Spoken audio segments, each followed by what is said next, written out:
Hello gents, just a little update on the tank. It is secured now with the new brackets that my brother made for me.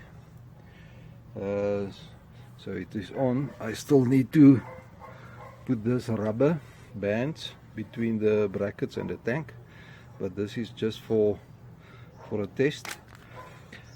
and the fuel pipe is on, and in an attempt to start it, I see that some fuel came out of this air cleaner valve there.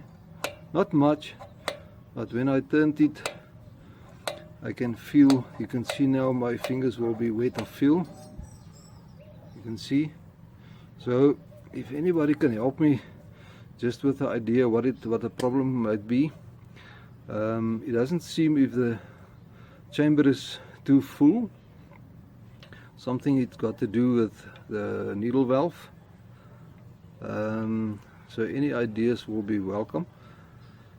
So, but it didn't start it, so it seems if the fuel doesn't go through all the way to the machine, and that's why it came out here.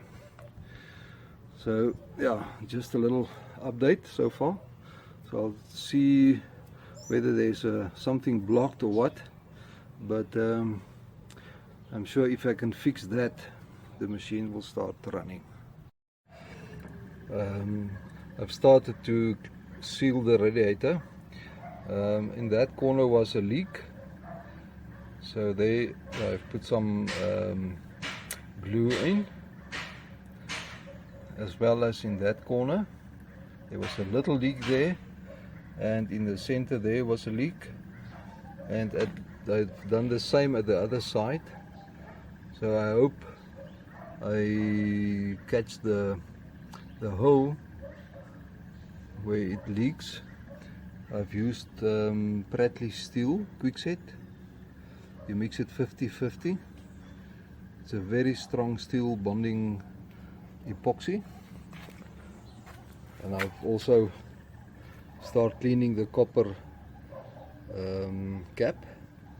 You can see how nice and shiny it is already.